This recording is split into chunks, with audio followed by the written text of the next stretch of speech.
एक बार फिर हम सभी संस्कृत यात्रा पर निकले हैं और वह यात्रा ऐसी है कि जहाँ पर हम लोग अनुवाद की यात्रा कर रहे हैं।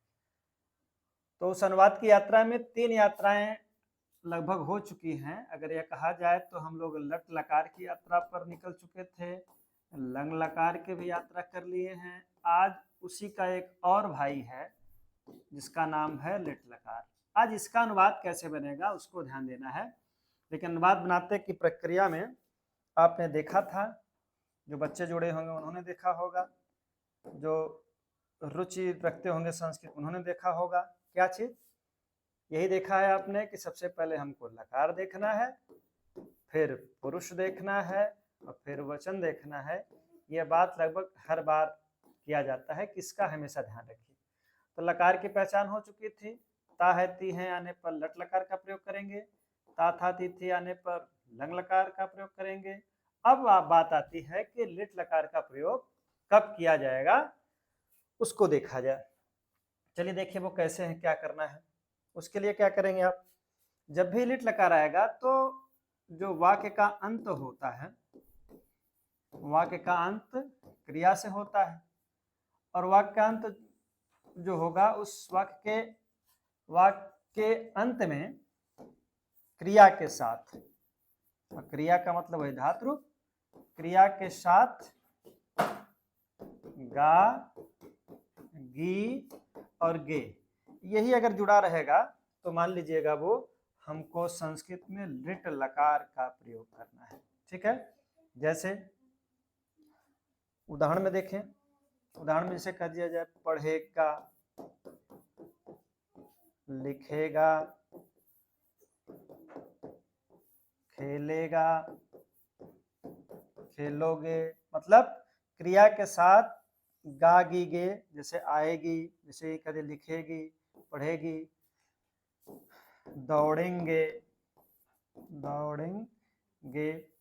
तो कहने का मतलब अगर अंत में गा गी गे यह जो है क्रिया के साथ जुड़ा हो तो लिट लकार का प्रयोग किया जाएगा।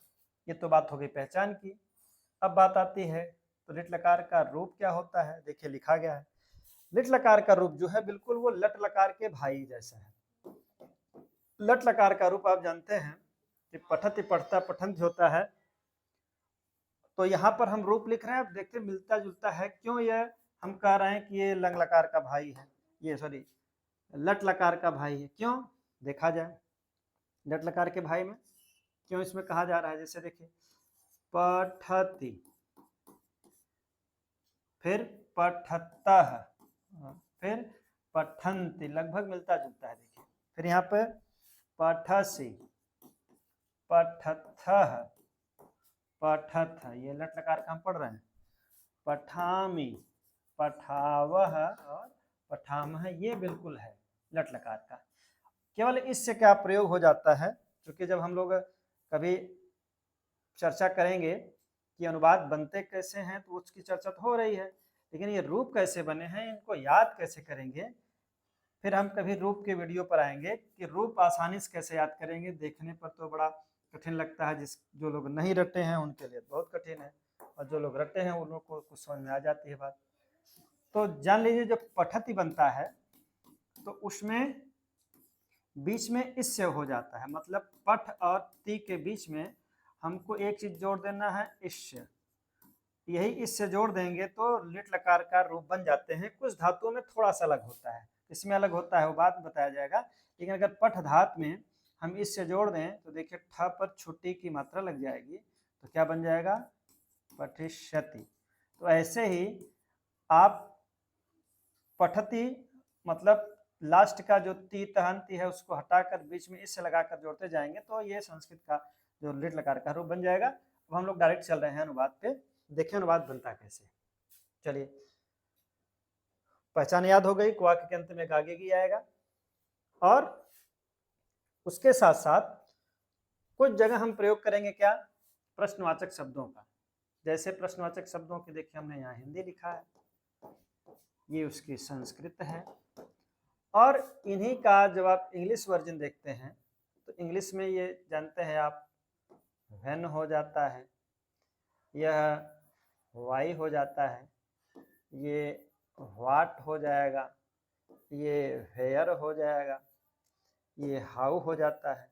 लेकिन यहाँ पर देखिए जब कौन आएगा, ये देखने में तो इंट्रोगेटिव जैसा लगता है, प्रश्नवाचक जैसा लगता है, लेकिन ये जो प्रयोग होते हैं, चाहे इंग्लिश हो, चाहे हिंदी हो, चाहे संस्कृत हो, ये जब भी प्रयोग होते हैं ये कर्ता के रूप में ही प्रयोग होते हैं। तो कर्ता के रूप में कैसे प्रयोग होंगे? इस नाते कर्ता के रूप में जब प्रयोग होगा तो ये कर्ता तीन तरह के हैं। एक कर्ता पुल्लिंग में है, पुल्लिंग में जो कौन होगा वह कह कहलाएगा। स्त्रीलिंग अगर है, जैसे कह दिया कौन जाती है, कौन जाएगी, तो यही वहां पर का हो जाएगा। अगर वही नपुंसक लिंग की बात है, कौन की बात, तो वो किम हो जाएगा। जैसे याद करिए, आपने सर्वनाम में देखा था शह, यहाँ देखा था शाह, और एक सर्वनाम होता है तत्, रूप की बात जब होगी तब देखा जाएगा। लेकिन यहाँ पर आप जानिए, जब भी कौन के रूप में कोई चीज प्रयोग हो, जैसे हम बात करें, अगर हिंदी में लिख दिया जाए कौन पढ़ता है, कौन पढ़ता है, तो यह देखने में तो प्रश्नवाचक है, लेकिन वास्तव में प्रश्नवाचक नहीं है। यह कौन जो है ये सब्जेक्ट की तरह फॉलो करेगा, इसका मतलब सब्जेक्ट की तरह बिहेव करेगा, ये व्यवहार करेगा। अब यहाँ पर ये हिंदी हो गई। अगर इसकी इंग्लिश जब देखी जाती है तो लिखा जाता है हु रीड्स हो जाता है। यहाँ पर देखिए कर्ता के रूप में आ गया। और संस्कृत जब लिखा जाएगा तो फिर ये कर्ता के रूप में आएगा, चाहे सह का प्रयोग होगा, चाहे सा का प्रयोग होगा, ये देखा जाएगा। लेकिन याद रहे कि हम इसका जो प्रयोग करेंगे यह कर्ता के रूप में ही होगा। चलिए अब हम लोग अनुवाद पर आते हैं। देखिए अनुवाद कैसे बनना है, क्या बनना है इसमें। पहला देखिए, देखा मैं किताब पढ़ूंगा, तो सबसे पहले आप बताइए पुरुष की पहचान करेंगे, उसके बाद वचन। क्योंकि यहाँ पर लकार की पहचान हो चुकी है, सब लिट लकार की ही बात करने वाले हैं, तो लिट लकार का रूप पीछे देखा गया है। तो पुरुष की पहचान हो गई, ये युवन है मतलब अहम हो गया। युवन का मतलब समझ गए, उत्तम पुरुष एक वचन, उत्तम पुरुष का एक वचन की क्रिया हो जाएगी, हो जाएगा पठिष्यामि। ये हो गया पठिष्यामि, अहम पठिष्यामि। तो अहम पठिष्यामि, अब यहाँ हो जाएगा पुस्तक, अंक की मात्रा लग जाएगी कर्म के नाते, अहम पठिष्यामि पुस्तकम पठिष्यामि।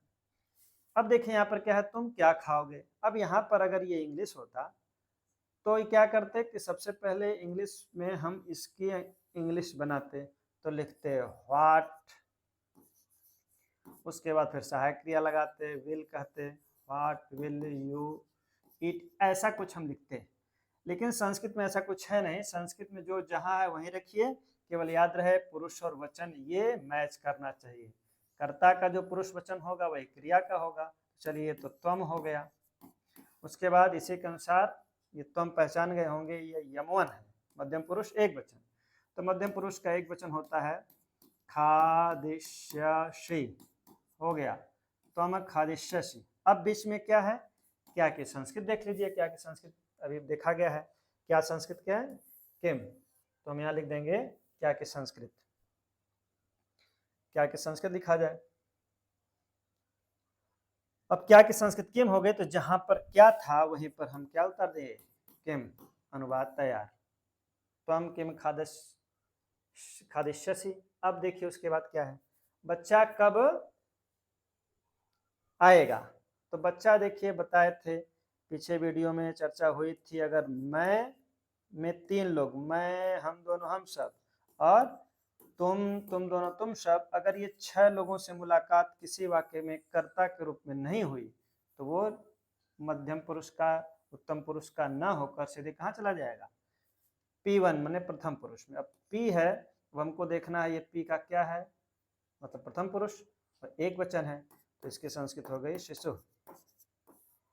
अब यह P1 है मतलब प्रथम पुरुष का एक वचन, तो वही रूप लग जाएगा क्या, अभी ऊपर लिखा गया है खादिष्यसि, तो ये हो जाएगा खादिष्यति,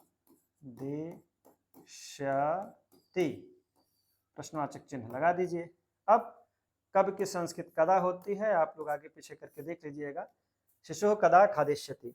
वैसे ही राधा और माला कहाँ जाएंगी, तो पहले आप संस्कृत लिखिए राधा, माला, आकारांत अगर कोई स्त्रीलिंग है जिसके अंत में आ की मात्रा आती है वो स्त्री है तो उसका संस्कृत वैसे ही लिख दी जाती है जो हिंदी है। च हो गया, कहाँ की संस्कृत कुत्र हो गई। अब बात आती है कि यहाँ पर रूप क्या चलाया जाए। तो रूप में देखिए यह भी पी है, यह भी पी है, माने यह भी P1 है, यह भी P1 है। प्रथम पुरुष एक वचन दोनों लोग हैं तो रूप प्रथम पुरुष का ही चलेगा, लेकिन दो लोग हैं इस नाते द्विवचन का चलेगा। तो जैसे पठति पठतः वैसे ही गमिष्यति गमिष्यतः, लट लकार की तरह रूप चलेगा। गमिष्यतः प्रश्नवाचक चिन्ह लगा दिया जाए। ऐसे ही आप इनका भी बना सकते हैं। वे दोनों लिखेंगे, ये पुरुष है तो याद होगा आपको शह त ते, ये प्रथम पुरुष का द्विवचन है, यहाँ लिखेंगे त, उसके अनुसार यहाँ रूप लिख लीजिएगा। कथम हो गया इसके संस्कृत। फिर इसके बाद इसको बनाए। यहाँ पर ध्यान देने वाली बात है कि अगर एक ही वाक्य में दो पुरुष आने लगे तो बताया था कि सबसे पहले आप उनकी संस्कृत बनाइए, उसके बाद अनुवाद में कोई समस्या नहीं होने वाली है। संस्कृत में क्या बनेगा देखिए, यहाँ आप लिख दिए राजेश, अ है पुरुष है तो अ की मात्रा से काम चल जाएगा। तुम दोनों की संस्कृत युवाम होती है और अंत में और की संस्कृत च हो गई। अब बात फंस रही है कि ये तो पी है प्रथम पुरुष है, यम है मध्यम पुरुष है, तो वरीयता के क्रम में याद होगा कि सबसे पहले उत्तम रहेगा तो उसका रूप पढ़ेंगे, यह नहीं है तो मध्यम पढ़ेंगे। तो देखिए मध्यम का मिल गया, रूप पढ़ा जाएगा मध्यम का। वचन की बात होगी तो गिनेंगे, युवाम का मतलब दो लोग, राजेश का मतलब एक, कुल तीन लोग माने बहुवचन। ये क्लियर हो गया, हमको मध्यम पुरुष का बहुवचन पढ़ना है। तो मध्यम पुरुष का बहुवचन जो होता है वह आगमिष्यथ, आप वीडियो आगे पीछे करके रूप देख लीजिएगा। आगमिष्यथ, जैसे पठथ गच्छथ वैसे आगमिष्यथ। अब यहाँ पर हम दोनों और तुम, बिल्कुल वह भी आप इस पर कोशिश करिएगा। इसका देखिए आवाम हो जाएगा, हम ये छोड़ रहे हैं अभ्यास के लिए। उसके बाद तुम दोनों को हो जाएगा युवाम। अब आप सोचिएगा कि कैसे इसका बनेगा। क्या वे सब विद्यालय आएंगी? अगर ये इंग्लिश होता तो पहले सहायक क्रिया शुरू होता, लेकिन यहाँ पर ऐसा कुछ नहीं है। संस्कृत में जो जहाँ वहाँ लिखिए, केवल आपको कर्ता अनुसार क्रिया लिखनी है। तो इसका भी अभ्यास आप कर सकते हैं। स्त्रीलिंग है, स्त्रीलिंग में देखिए क्या होता है, शाते ताह, तो यहाँ ताह लिख दीजिएगा। और इसके अनुसार ये चूंकि प्रथम पुरुष का बहुवचन है तो उसके अनुसार ये रूप लग जाएगा, गम धातु हो जाएगा गमिष्यति गमिष्यतः गमिष्यन्ति, और यहाँ विद्यालय हो जाएगा किम ताह विद्यालयम गमिष्यन्ति। इसको नोट कर सकते हैं। चलिए फिर उसके बाद आगे चला जाए। आगे देखिए क्या है। अब यहाँ पर क्योंकि हम कई पुरुष का तो देख चुके, अगर कई पुरुष एक साथ आएगा तो सबसे पहले उत्तम, फिर मध्यम, फिर प्रथम। लेकिन अगर बीच में आर आ जाए, अथवा आ जाए, या आ जाए, जो इंग्लिश में आर कहते हैं, अथवा, अगर इस तरह का आता है तब क्या करेंगे? तब और सबसे आसान, इसमें कुछ नहीं करना है, सीधे सीधे आप इसका अनुवाद बनाइए। क्या करना है, मैं की संस्कृत होगी अहम, वह लिख दीजिए। वह की संस्कृत होती है सह, यह लिख दीजिए। अब यहाँ पर जो या है उसी संस्कृत में वा बोलते हैं। हो गया अहम सह वा। उसके बाद पढ़ते हैं। अब यहाँ पर लग रहा है कि अब यहाँ पर मैं या वह पढ़ता है, क्योंकि एक वचन है तो पढ़ता है लिख दें हम, पढ़ता है। अब यहाँ ये समस्या नहीं है कि कौन पुरुष श्रेष्ठ है, यहाँ केवल आपको यही देखना है या के बाद जो आएगा उसी से मतलब है। कई लोग हैं उससे कोई लेना देना नहीं, तो वह का मतलब ये प्रथम पुरुष का एक वचन हो जाएगा पठति। ये बिल्कुल पहले जैसा है, एक ही पुरुष से मतलब है। मैं या तुम पढ़े, फिर यहाँ संस्कृत लिखें अहम त्वम, उसके बाद या के संस्कृत बता दी गई वाह हो गई। अब यहाँ यह नहीं देखना है कि उत्तम पुरुष आ गया है, यहाँ इससे नहीं मतलब है। यहाँ एक ही लोग हैं, या तो मैं या तो तुम, तो जो बाद में आया है उसी की क्रिया लगेगी। अब यहाँ पर हम पहले याद करेंगे, लकार देखेंगे, पुरुष देखेंगे और वचन देखेंगे। तो लकार में देखिए एक की मात्रा आ गई है, पिछले वीडियो में बताया गया था आ ई ए अगर 3 मात्रा क्रिया के साथ जुड़ी है तो वो लंग लकार है। देखिए है तो क्या हो जाएगा, पठ धातु, लंग लकार और मध्यम पुरुष का एक वचन पढ़ना है। तो उसका 2 तरीका बताए थे, या तो लट लकार प्रयोग करिए, हम लिख सकते हैं पठसी स्म, यह भी सही है, या आप इन दोनों की जगह पर सीधे सीधे लंग लकार का रूप लिख दीजिए अपठः। कहने का मतलब आपको जो या के आगे वाला है उसी से मतलब है उसका पुरुष और वचन। हम दोनों या तुम सब आओगे, तो यहाँ पर भी वही बात है, हम दोनों की संस्कृत हो गई आवाम, उसके बाद तुम सब की संस्कृत हो गई यूयम, और या की संस्कृत हो गई वा। अब यहाँ पर वरीयता वाला क्रम नहीं मतलब है, जो बाद में आया है उसी का पुरुष और वचन, तो ये मध्यम पुरुष में है और बहुवचन है, जो क्रिया लगेगी मध्यम पुरुष की बहुवचन, आओगे, गमिष्यसि, गमिष्यथः, गमिष्यत, जाना का है तो जानक हो जाएगा गमिष्यथ। आवाम, यूयम, वा, गमिष्यथ।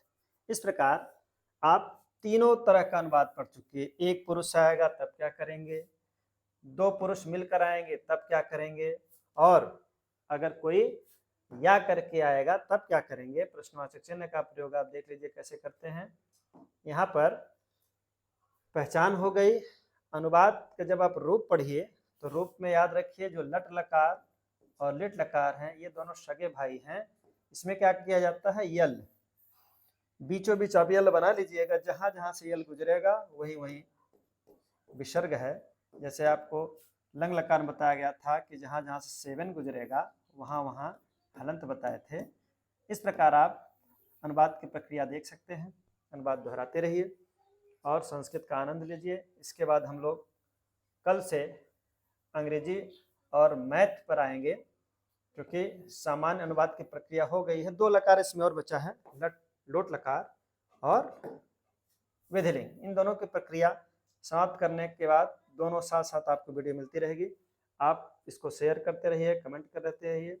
जो इसके जरूरत के लायक बच्चे हों, जो बच्चे देख रहे हैं उसको भी शेयर करते रहिए। इस प्रकार आप अनुवाद देख सकते हैं। एक आप अनुवाद जाते जाते बना लीजिएगा, मैं और तुम्हारा भाई कब आएगा, इस पर आप अभ्यास करिएगा। अगली वीडियो में इस पर चर्चा हो जाएगी, ये कैसे बनता है। नियम कानून देख लीजिएगा। हमेशा याद रहे लकार, फिर पुरुष और फिर वचन, 3 पर ध्यान दीजिएगा, कोई समस्या नहीं होगी। याद रहे अगर अकेला पुरुष है तो उसका 2 पुरुष मिलकर आते हैं तो सबसे पहले उत्तम, फिर मध्यम, फिर प्रथम। अगर या करके आता है तो जो बाद में आएगा उसी का पुरुष और वचन लगाया जाएगा। तब तक आप देखते रहिए संस्कृत को, और जहाँ पर आवश्यक हो शेयर करिए, कमेंट करिए। धन्यवाद।